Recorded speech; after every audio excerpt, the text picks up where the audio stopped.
Hi, and welcome to the Stephan Livera podcast, focused on Bitcoin and Austrian economics. Learn the economics and technology of Bitcoin. Today, my guest is Connor Brown. But first, let me introduce the sponsors of the show. Firstly, Kraken. Over my years in Bitcoin, I've been really impressed with the way Kraken operate. They've got just this incredibly strong focus on security. They have consistently acted ethically in the space, supporting various initiatives. They're one of the longest standing Bitcoin exchanges. They're consistently rated the best. They've got a high quality platform. They offer some of the best liquidity in the industry. And they've got high trading volume and low fees with no minimum or hidden fees. They've also got 24/7 support, and if you're on the institutional and business solutions side, they offer a number of things such as the highest available API rate limits. There's a Kraken OTC desk as well, so you can get personalized service there for those high volume trades. Kraken offer 5 fiat currencies, and they also offer margin and futures trading. So to learn more and sign up, go to the Kraken link in the show notes. Next up, Unchained Capital. They do Bitcoin financial services, and they're offering a really cool 2 of 3 multi-signature vault product. You can use Trezor or Ledger. You still maintain control with your 2 keys, and Unchained would hold that 3rd key, and they can co-sign for you if you need that. And multi-signature helps protect you against that proverbial $5 wrench attack, as you can distribute your keys. So if you create an Unchained vault, you also get 3 free months of access to Safe Dinner Moose's Bitcoin Standard Research Bulletin. And Unchained also offer Bitcoin collateralized loans, so you can get USD liquidity without selling your Bitcoins. And this can be tax efficient for a hodler because you might not trigger a capital gains event in doing so. And so while that loan's outstanding, it's stored in a dedicated multi-sig address under collaborative custody. So to learn more and sign up, go to the Unchained Capital link in the show notes. Alright guys, my guest today is Connor Brown. He is actually a long-time listener of my show, and I've noticed he's been doing some really cool things in the space in his own right, as he's now becoming an educator himself and writing articles and doing some teaching as well. I was really keen to get him on to talk about this whole theme of Bitcoin as money, not as payments. So in this discussion, Connor talks about his own journey of learning and how he now helps explain some of these different common pitfalls. I really enjoyed this conversation, and I'm sure you guys will enjoy listening to it as well. Here's the interview. Connor, welcome to the show. Hey, Stephan. Thank you for having me on.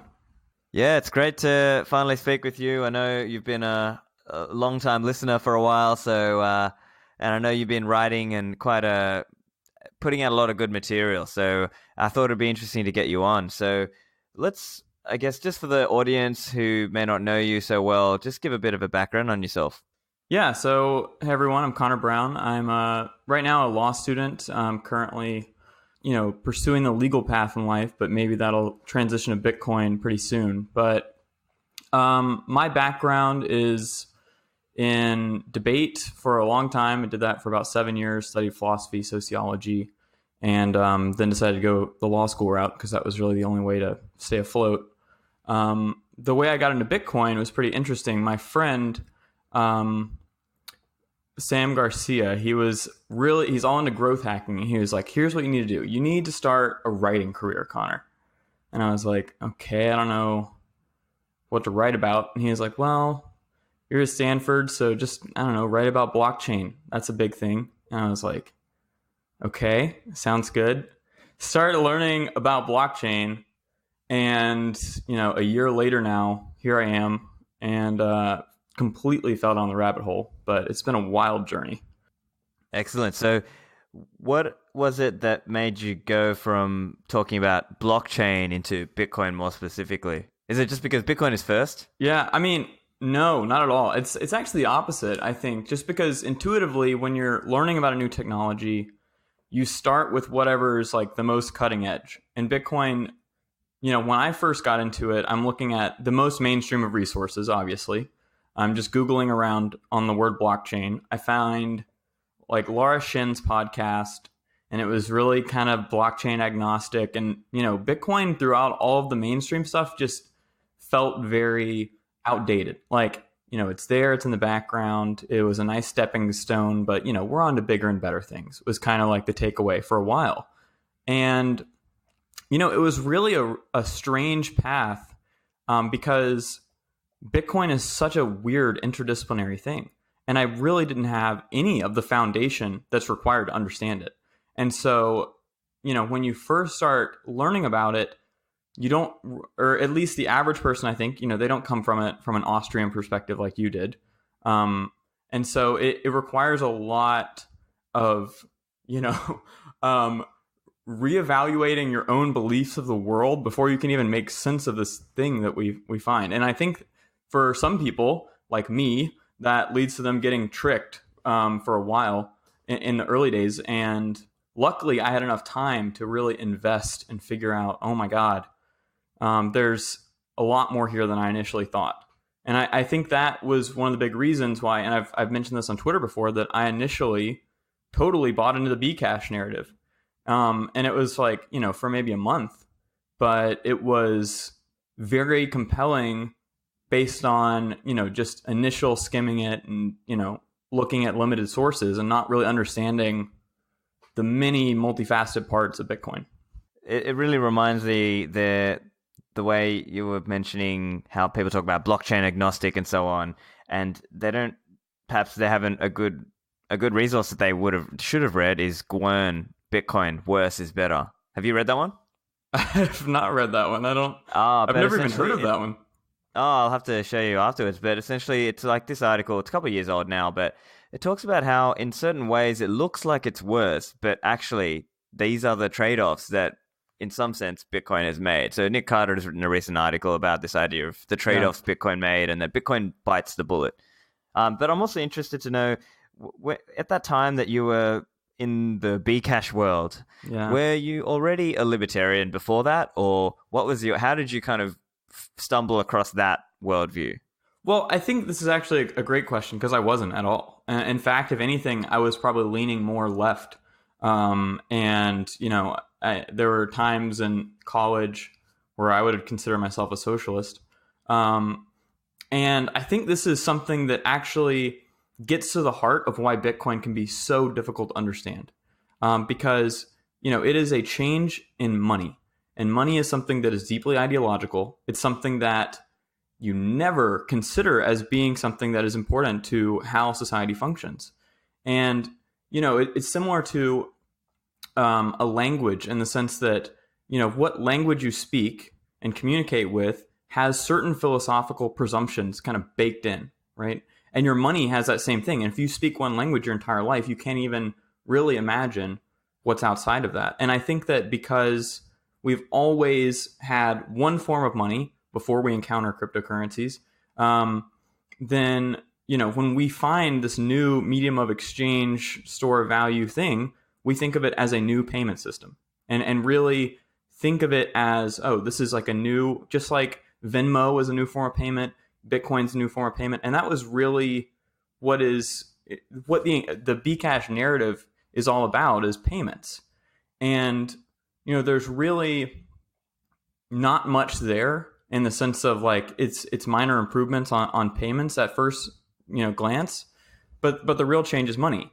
And so to get back to your question of was I originally libertarian, I think that Bitcoin changed me in that sense because it taught me that a lot, or, you know, we believe that a lot of the problems that we're seeing comes from that base assumption, some of those key philosophical elements of our money and how they turn into, you know, militarism or increase inequality, or, you know, corporate cronyism and those sorts of things that before, you know, I just thought, well, we just have too many greedy people in this world. It's a very naive take on it. And then after learning about Bitcoin, I started to think, you know, it's not greed. It's simply a rational system of incentives. You know, when a nation state controls the monetary base, of course, the people in power are going to have an incentive to spend in the short term and benefit for themselves at the expense of other people in the long term. And so, you know, it's just so fundamentally changes everything you believe about the world, or at least for me. And that was a really weird thing to feel because you kind of have to lean into it a little bit. I mean, a lot of people I think are, you know, they have a hard time giving up with, you know, their beliefs on the world that they've kind of built up over the years.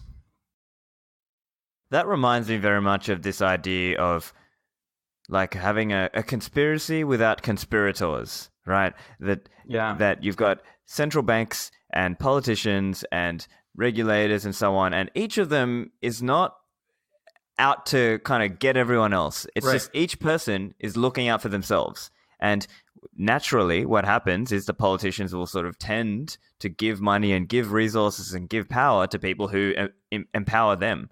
And if you're a politician, it's easy for you to spend now and push the cost onto future generations.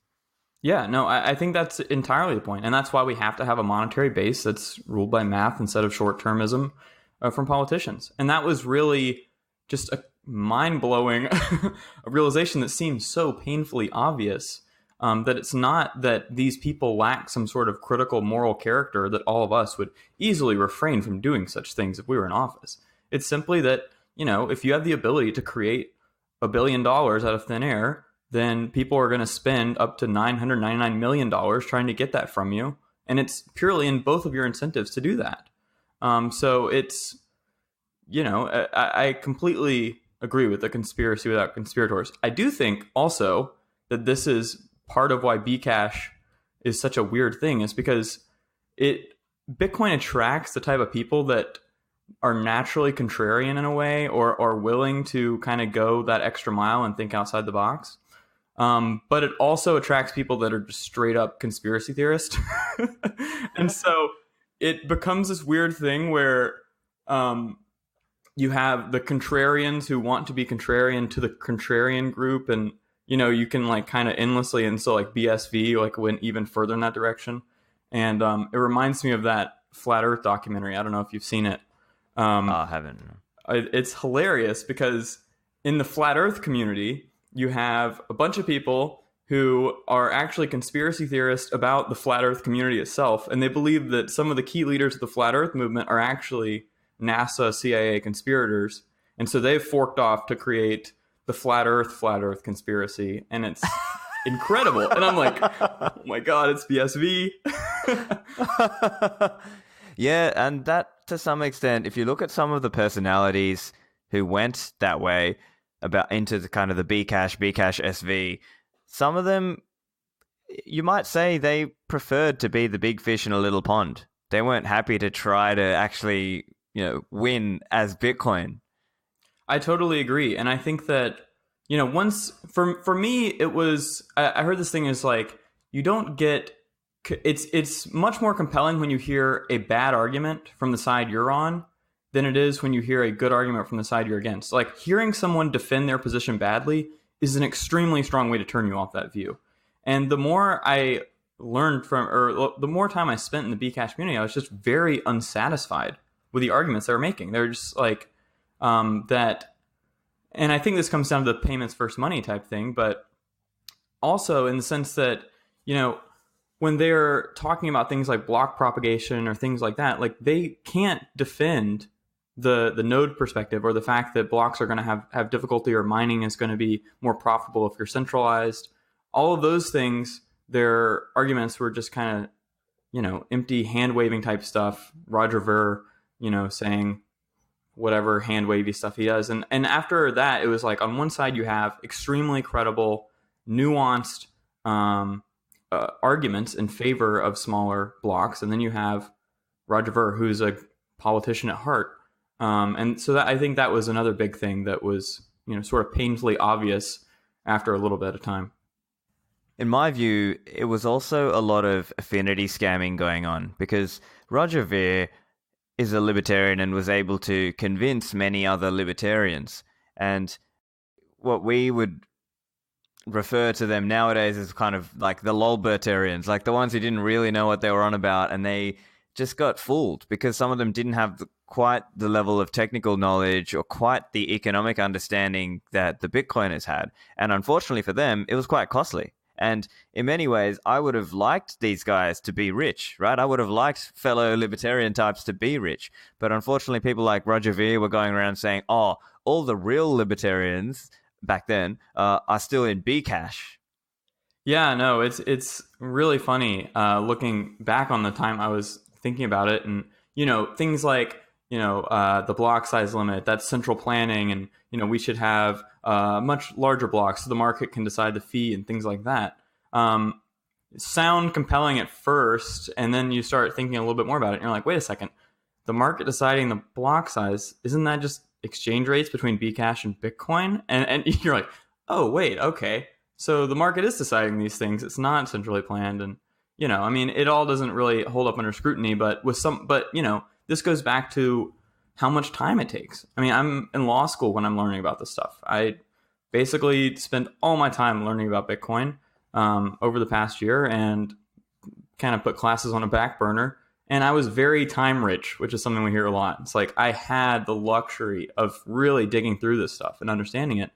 And, that's something that is really frustrating when someone new comes to me and I know that, they work a lot. They don't have the expertise or time required for kind of parsing this out. And, that's where it can get frustrating. But yeah.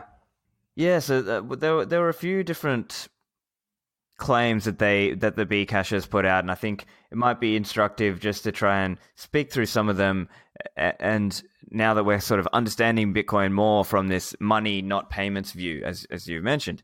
So some of them would say things like, there are multiple Bitcoins. Now, I covered this recently with Giacomo as well, but that was definitely another lie that they pushed. Yeah, I think that was something that was interesting. And, I got into it a lot with Andreas Antonopoulos. And I think a lot of people kind of get mainstream, like start getting into Bitcoin through him. And there was even several videos by him where he was like, and I guess this was around the time the fork was happening, but he was like, there is no such thing as the true Bitcoin. Everything's Bitcoin. It's what you want. I run multiple nodes and all the different implementations, and they're all Bitcoin. No one can say what Bitcoin is. And I think things like that, to someone who doesn't have much time in it, you start to be like, oh yeah, it's just, this philosophical position. Everything's Bitcoin. And I think pandering to the idea of cash in the white paper, my God, so much time is spent on that. And the idea that the true Bitcoin is the one in the white paper because the word cash is used. And I think this gets at a crucial understanding of money that I came to later through shelling out and some of the other great monetary pieces is, cash is really something that is important for trustless transactions so that different societies can interact and start engaging in trade between communities that they don't know they're ever going to see again. And I think understanding the distinction between cash means, hey, LOL, I can go spend this, versus cash is something that is a stored value, a stored amount of value in time and energy. That was another big, shift in understanding that I went through, that it was just so painfully obvious after that. Yeah. And I know you mentioned this earlier, but this is another common Bcash lie, which is about this whole, the block size limit is central planning, and therefore, if you're a real free market libertarian, you should be a Bcasher kind of thing. That was the argument that they would present. Now, what's your response to that? I mean, the free market is what people voluntarily do. And if you voluntarily are running a certain software on your node, then that's what the market's signaling. And, it's about where we come to consensus. So I think that initially that seemed very compelling. It seemed like, but that was also because I didn't have a really strong background in economics or anything like that. And so I was like, yeah, this seems really unfair. Why are they making these things so high so they can profit off of it? I mean, it was like this really simplistic view, and you start breaking it down more and just kind of working through it. And you're like, well, actually, people are voluntarily trading between the two coins. One is trading at a much higher price than the other. People are voluntarily choosing to run their nodes. One has got a lot more nodes and activity than the other. I mean, it becomes obvious when you look at the actual market dynamics and take a step back from, what is, whatever they're hand waving about. Right. And so I think that's part of it. And something for me that was quite a good explanation that I found was actually Giacomo Zucca's.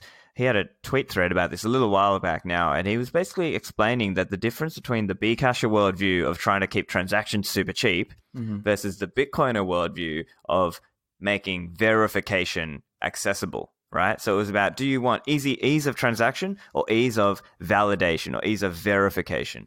And ultimately, I think that is the most convincing argument, which is that ultimately we have to remember what Bitcoin is about. It is about challenging the government's control on money. And if you don't have something that can be easily verified, well, then you've already given up the game. If you've given up that decentralization of validation, you've given up. You've lost. So what is the point, right? So that was that's an angle that I typically take as well on that point, because I think it's a very misunderstood point around kind of Bitcoin and Bcash. Now, what about this idea of Bitcoins are to be spent and not hoarded, so to speak? Yeah, I mean, this is something that I think, again, is really compelling from someone who's never really thought about money before. I mean, it's the same way that people were convinced to give up their gold, or at least that was the government justification for giving up their gold. In the Great Depression was, look at all these people like hoarding their gold, these evil people. We need to take their gold from them because they're just really making an unsustainable economy here and hurting us all. And I think that it's really funny because, one of the most important parts of money is store of value. And so in creating a narrative around spending instead of hoarding, they've actually shot themselves in the foot a little bit because they're killing the thing that bootstraps the thing that they like. I mean, if you're spending your Bitcoins, you're not hoarding them, you're not storing your value in it, and you're not creating that, beautiful virtuous cycle of how money comes into existence. And you're just trying to skip to several stages later in the monetary process. And so I think once you understand, well, wait a second, this is something that has to first be a store of value, then we can use it as a medium of exchange later, because, right now we see tremendous upside potential in it. Then it makes a lot more sense. Why would you spend it when you have fiat? You spend the terrible money and you save the great money. So the spending narrative, I think, also compelling at first, falls apart after a little bit when you understand monetary evolution. Precisely, yeah. And I think that's really a nice articulation of the effects, really, of that interplay between Gresham's law, which is what applies when there is a legal tender law, and then Thayer's law, which is what applies when there is no restriction or government price control in effect. And it also ties in with this whole Bcasher kind of, not just Bcasher, but also this idea of, merchant adoption is what matters, right? Yeah, merchant adoption is another thing that, comes up a lot, not just in Bcash. I think that was a big place, but also just anyone that you're talking to Bitcoin. You're like, yeah, I'm interested in Bitcoin. They're like, yeah, but can I spend it?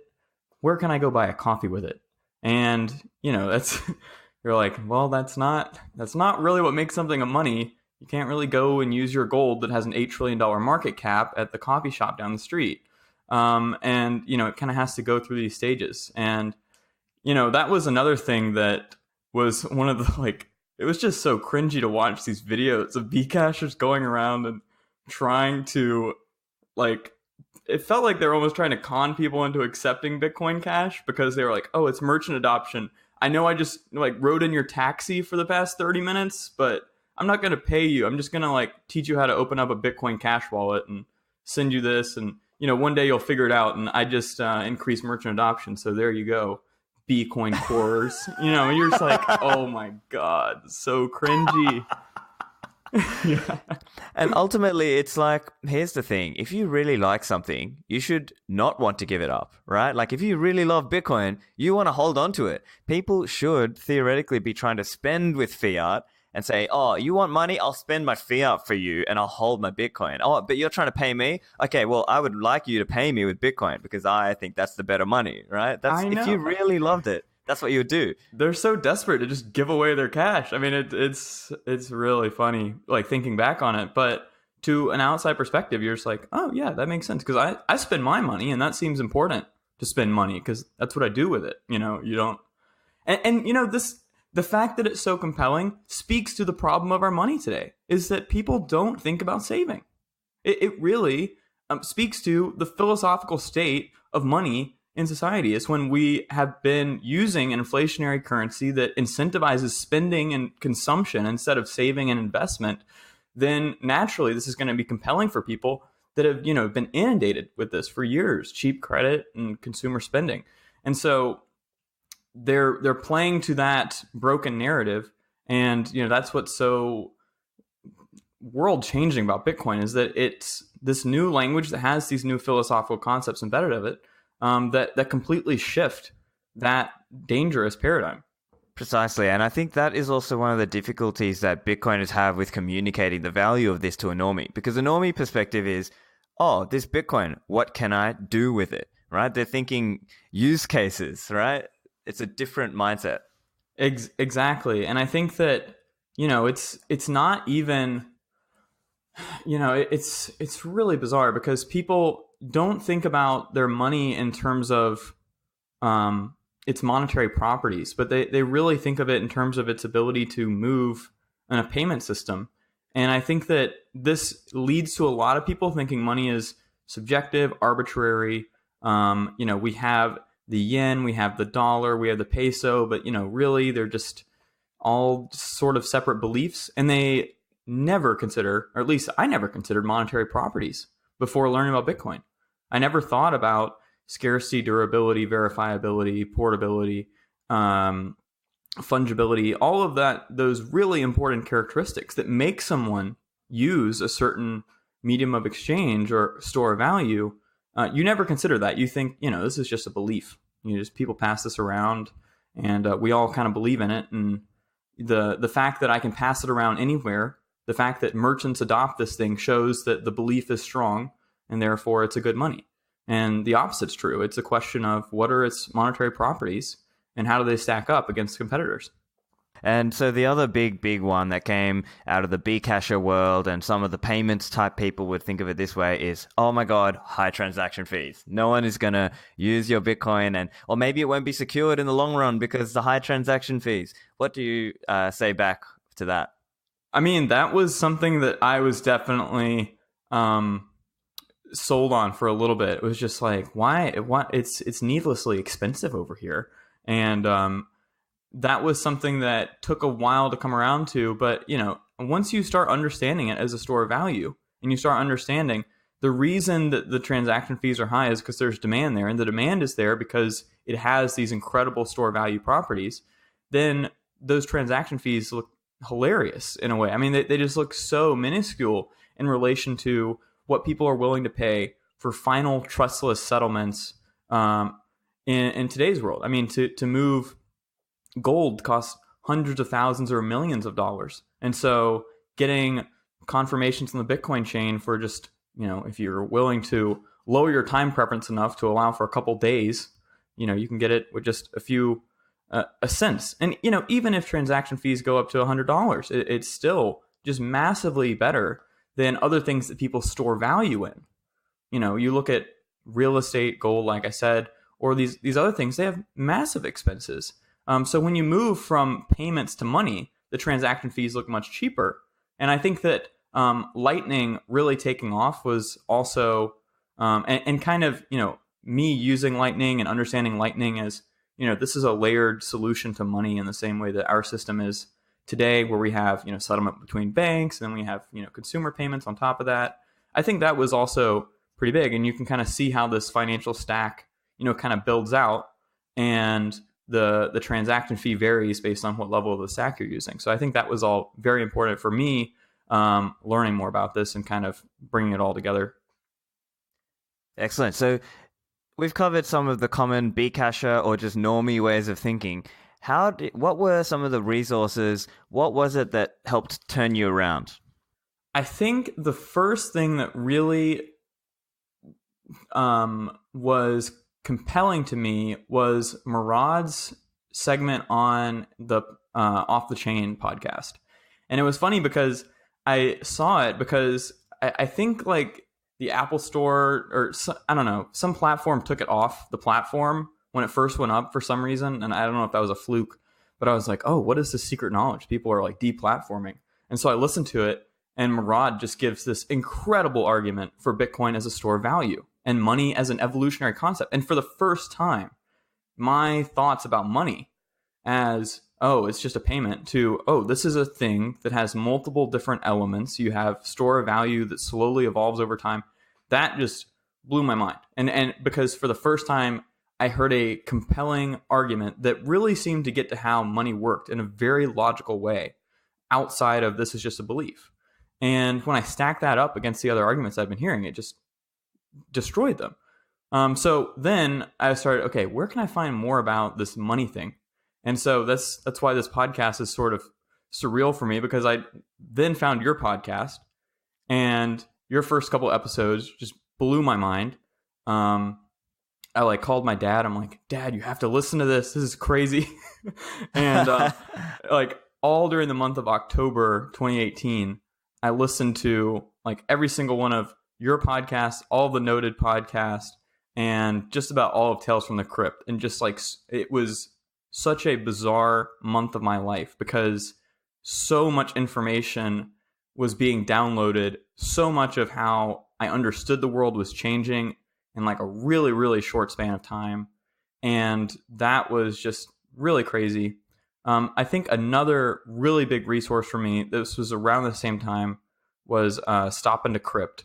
And the work that he put out on Medium was just incredible. And I think, this is kind of separate, but I also had some thoughts on Ethereum. I was like, oh, Ethereum seems really interesting. We could build finance on top of it. And, his pieces on sharding and, just the importance of full nodes helped me understand how Bitcoin works, how it relates to other systems, why that, this idea of selling sharding is not super tenable.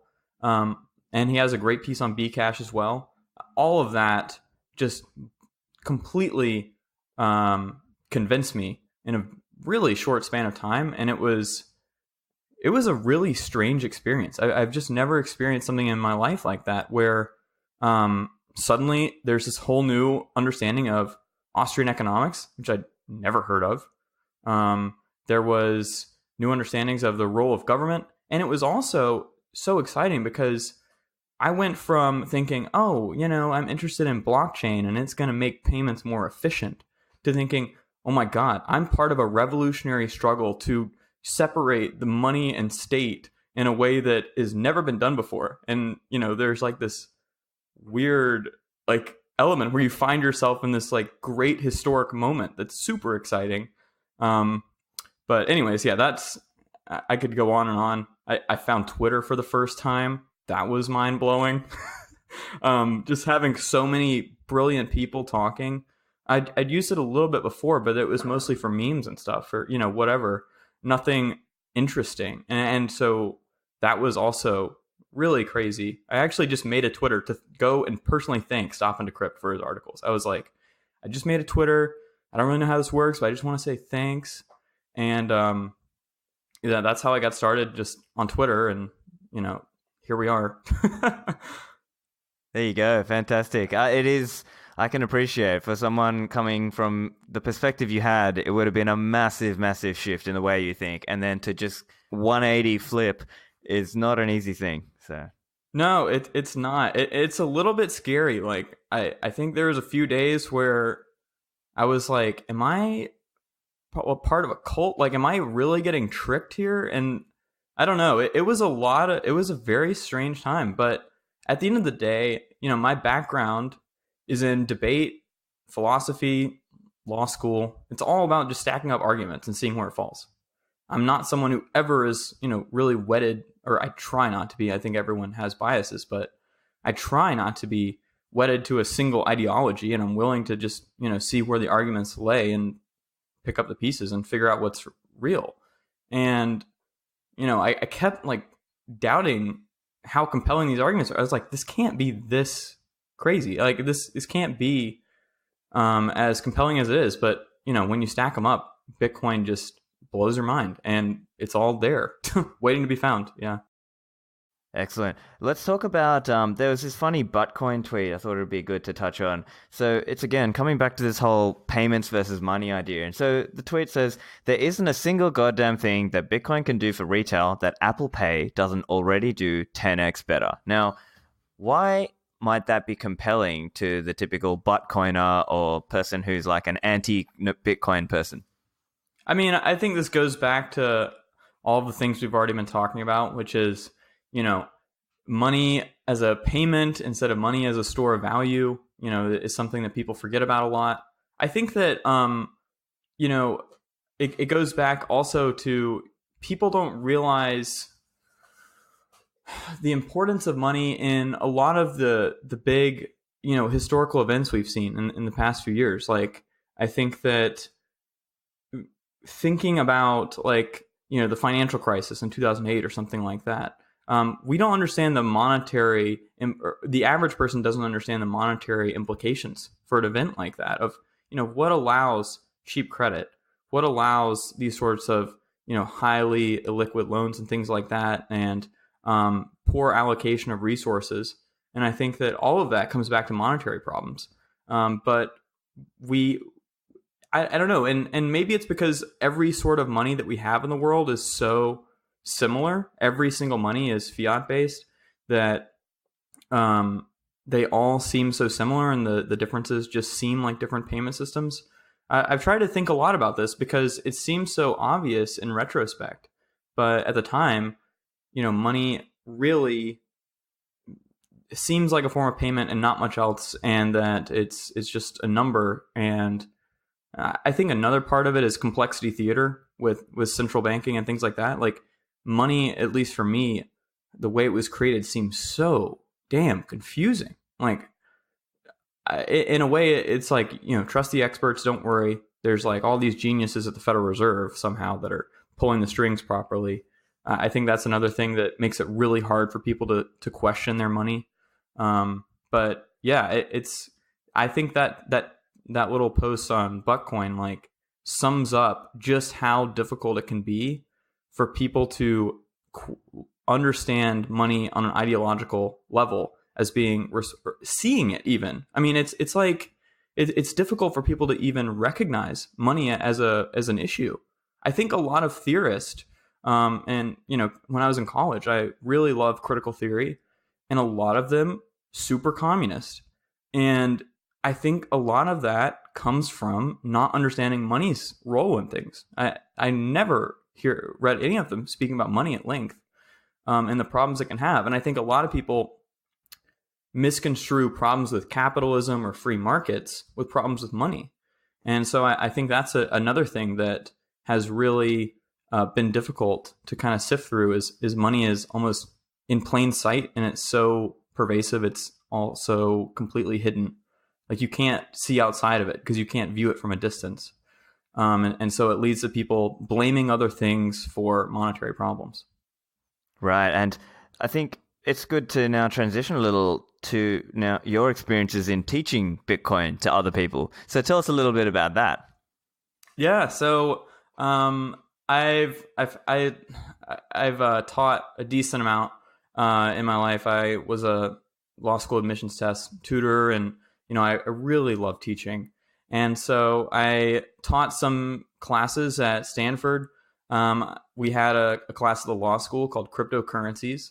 And, it was really funny because my professor was actually an Austrian economist type. He really enjoyed contract law because he thought it embodied, subjective valuations between parties coming to a mutual understanding. And so we started class on the first day, and he's like, all right, I'm going to teach you guys about cryptocurrencies. And he's like, so you have Bitcoin and you have Lightspeed. And those are like the two main coins. And I was like, Litecoin? Do you mean? I was like, oh no, this is going to be a bad class. And so it was really funny. We ended up, but after I kind of talked through it with him, essentially I became like a TA for the class and ended up like teaching the class. But it was awesome class. We went through Bitcoin. We used the Bitcoin standard as our reading material. And the other thing I've done is I've been teaching like high school students in the area. They come to Stanford for these little like pop-up classes. And the one that I teach is Bitcoin, how Bitcoin will change the world. And, it's so difficult because it's so interdisciplinary, but essentially, looking at the different stages of monetary evolution, how Bitcoin is a superior store of value, medium of exchange, unit of account relative to traditional systems. And I think the other thing is, teaching about the macro landscape, and kind of we're in this really strange historical moment where we don't really know what's going to happen with our global monetary system. We know it's going to be terrible. We don't know when it's going to happen. But central banks are really just clinging on to their last shreds of credibility, and people don't think about that. And so I think just when you lay it all out there, it becomes really painfully obvious. But I think that that's one of the big thing about teaching is Bitcoin really doesn't make sense unless you view it in this macro landscape of, all right, what is the current state of money around the world? How are the different central banks operating? And what did 2008 teach us? And I think that when you kind of line all that up, it's like that scene in The End of the Wolf of Wall Street where he's like, all right, sell me this pin. And the guy's like, oh, it's a great pin. It's, a great weight. And he's like, no, ask me to sign something. And I think when teaching Bitcoin, that's a big part of it is you have to kind of recognize the dire times that we're in monetarily. And then the need for Bitcoin is just painfully obvious. But, you have to kind of formulate that and explain that. And it's extremely difficult, but crazy rewarding too. So it's fascinating because it's also very difficult to explain to someone in a Western country why their money system is not adequate. Because from their perspective, the US dollar or the Australian dollar, they're both fine. Why do I need to change? Yeah, I think it's a really difficult thing. And I think that's why a lot of people, at Stanford, a lot of people are into Ethereum big time. And they don't understand the value prop of Bitcoin because, well, it's actually good if a government can manage the monetary supply. They need it so that, in a time of crisis, they can kind of respond to these things.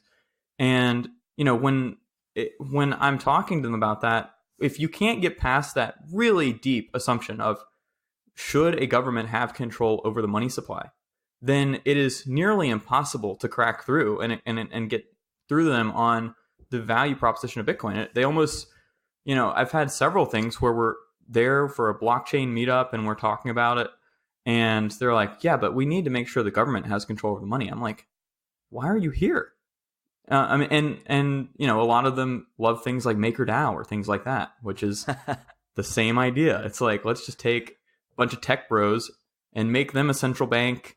And let's hope that with even less experience, they can somehow do some sort of bizarre interest rate scheme and manage the money supply. I mean, it's really a nightmare, but they believe that manipulation into the market is better than the subjective preferences of each of the individuals acting in the market based on their own desires. And so when you have that fundamental assumption, which is almost philosophical in a way, then it's really difficult to break through and explain the proposition of Bitcoin. Great. And the other common one is people thinking of Bitcoin like it's just gambling. And in some speculative sense, it's like being a poker player and you're making that sort of probabilistic bet or call. You're calling a certain amount because you think you're betting a small amount of your portfolio that you can win a massive amount. Yeah, I think that the asymmetric bet nature of Bitcoin is huge. And it's a difficult thing because even the asymmetric bet, in my mind, doesn't quite articulate Bitcoin because there's no, like, either you hold it or you don't, but in either ways, you're taking a gamble. Like, if I'm sitting here and I'm laying out, all right, here is some really strong arguments on monetary history. Here is the current macro landscape. Here's all the beneficial aspects of Bitcoin. Here is the the monetary properties of Bitcoin that are unprecedented and would be almost impossible to breach. So on top of all that, to say, no, I'm not going to hold any, that's a huge gamble. That's a really huge gamble to look at all of the logical arguments and say no. And because you're betting that it won't. I mean, really only hold in fiat what you can afford to lose, right? Because if you look at it from a logical perspective, the risk is in the traditional monetary systems. And so I don't know. I take it's such a strange thing. And I think unfortunately for a lot of people, I was just talking to a guy from blockchain.info. He'd been in Bitcoin since like 2014, still works at blockchain.info. And he was like, you buy a lot of Bitcoin? Like, you don't just put your money in the S&P 500? And I was like, you put your money in the S&P 500 and you've known about Bitcoin for 5 years? Like, he's like, yeah, I mean, you just trust historical returns, right? And I was like, what are you talking about? Like, that's where all the risk is. And he is like, well, what do you mean Bitcoin's where all the risk is? And it's such a strange thing. And I guess like if you can't understand Bitcoin in this sort of macro landscape of, precarious central banking and, really having no levers left to pull. I mean, interest rates are like, 2% negative across the world for large parts of it. If you don't understand it in that space, then it's going to seem risky. But when you do, suddenly it's the risk off trade. Suddenly, you're the risk averse guy. In my own life, I've always been extremely risk averse. And I think that Bitcoin fits well within that because, you're just, stacking sats and whatever's the safest, soundest place that is truly provably scarce. And so in that sense, it's like the anti-gamble. But yeah.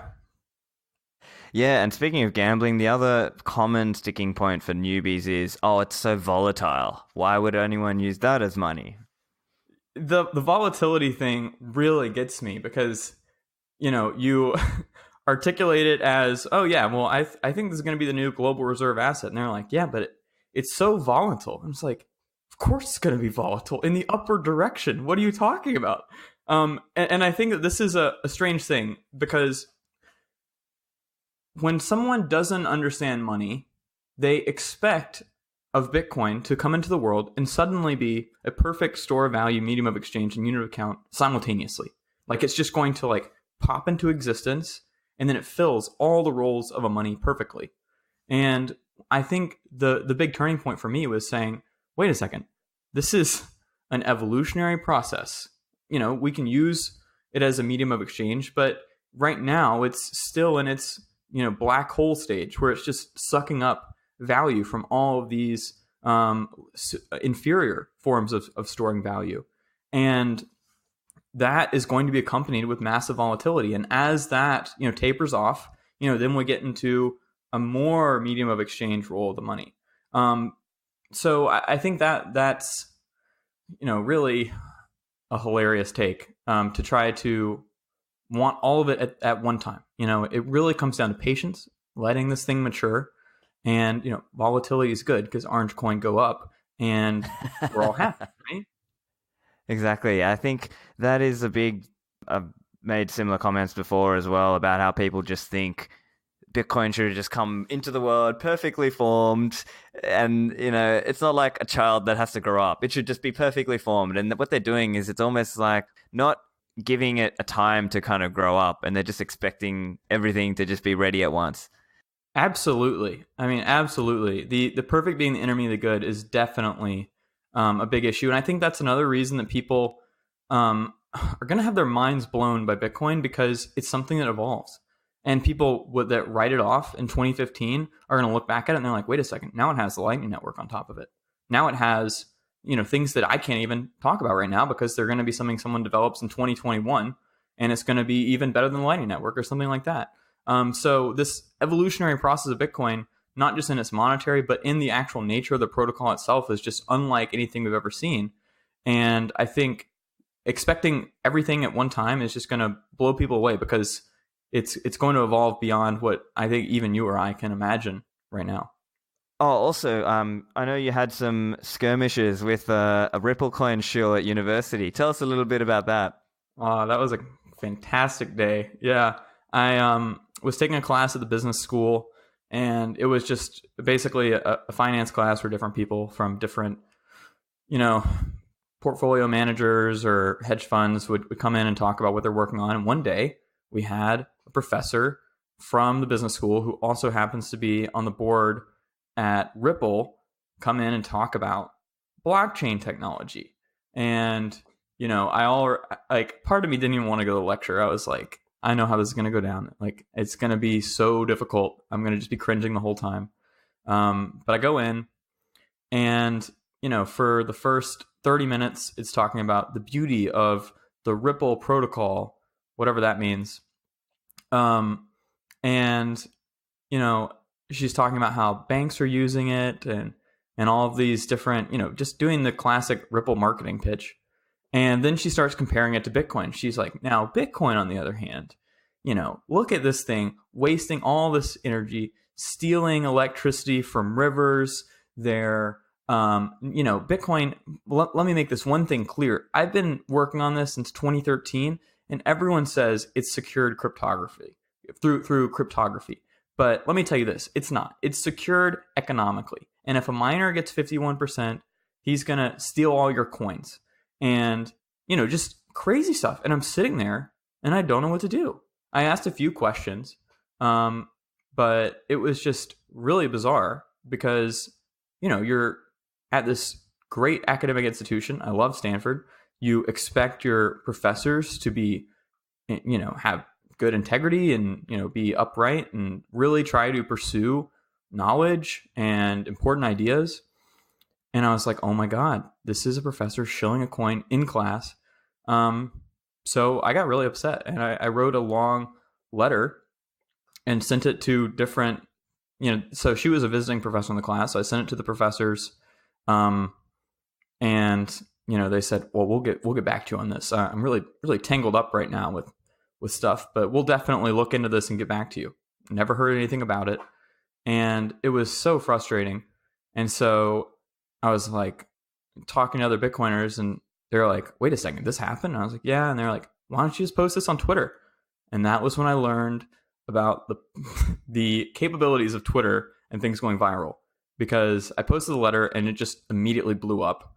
And it was a little bit terrifying, honestly, because I really wasn't expecting it to go viral, but it got millions of impressions, and I'm just sitting here like, oh boy, the Ripple army's after me. And nothing ever really came of it. There was a story in the Stanford newspaper about it. She made some comments on Twitter in response to me where she said, this is a caricature of my lecture. And, my letter basically just said, all right, here's the claim that you made in class. Here's, 4 different points that say why this is wrong. Here's a nice piece of research, or here's an article to kind of explain what you should have said here. And it was really never addressed. And I specifically asked on Twitter, I was like, can you please say which parts of the lecture you think I mischaracterized? Never answered.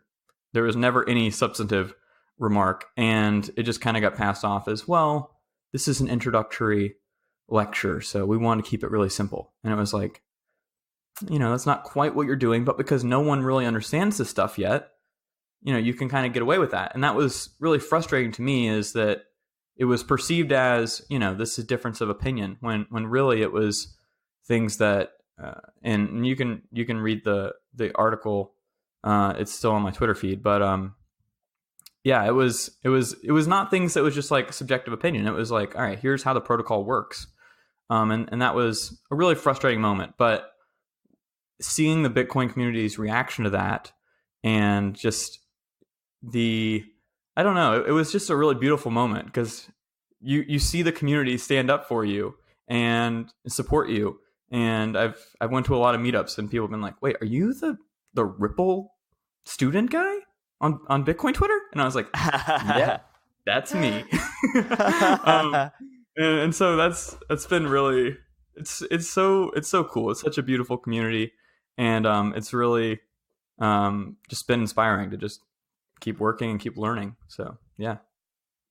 Yeah, I remember the day you shared that, because I remember retweeting you that day and retweeting it up, and I saw like Jeremy Welch retweeted it, and a bunch of people just like hit retweet, and it just like blew up. And then I think some of the Bitcoin news sites tried to get your perspective and like post it on their side as well. So that was really cool, and it was a good article, I remember. So look, I guess what's coming up for you next? Like, are you doing some more education? I know you've written an article recently, great article. Bitcoin has no intrinsic value. What have you got coming up? Yeah, so I've got a few different articles in the pipeline that, I feel like I'm constantly thinking about this, and I have like way more ideas than I know what to do with. I think one of them that I'm hoping to work on and get out soon is Bitcoin is American. And that'll be kind of going through the ideals of the American Revolution, the incredible courage it took to, really change the concept of the nation state and challenge that on the global stage, and how Bitcoin is the exact same type of position in a monetary sense instead of a political representation sense. But at this point, I've got a few others. Another on intersubjective systems and kind of refuting the money is subjective, arbitrary belief.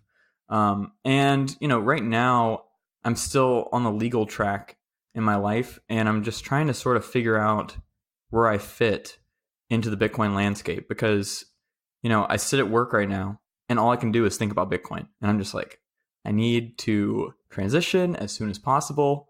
So we'll see. Hopefully some good announcements in that regard as well. But I'm still just trying to figure everything out because it hasn't even been a year since I even learned about blockchain. Before, like a year ago, I didn't even know blockchain and Bitcoin were related. So it's been a whirlwind, and who knows where it goes.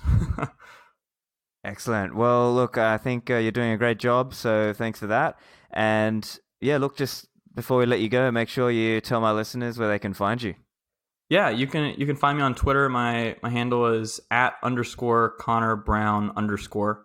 And that's probably the best place to find me. Obviously, feel free to reach out. And I love talking to Bitcoiners. And I also just want to say thank you for your podcast. I mean, you truly, I don't know if I'd be sitting here if it wasn't for the amazing content that you've put out. And, it's huge. It's been amazing for me. And I'm sure that there's many other people like me that need some sort of nice place to get good, honest information. So, I mean, I honestly can't thank you enough for this. Oh, you're welcome. Thank you very much, Connor. Thanks for joining me. Yeah, thank you so much. Hope you guys enjoyed that. If you want to subscribe to the podcast or find the show notes, you can go to stephanlivera.com. Make sure you share the episode with a friend, or if you want to share the podcast, maybe tell them to start with episode 71 or episode 67 with Plan B. Review and rate the show. And also, if you got any feedback, you can DM me on Twitter @Stephan Livera or email me at the email is stephanlivera@pm.me. Also, if you're looking to sponsor the show, you can email me there as well. Lastly, just a reminder about Ministry of Nodes, the Australian Bitcoin education startup. So keep an eye out on that one. Thanks, guys. That's it from me. See you next time.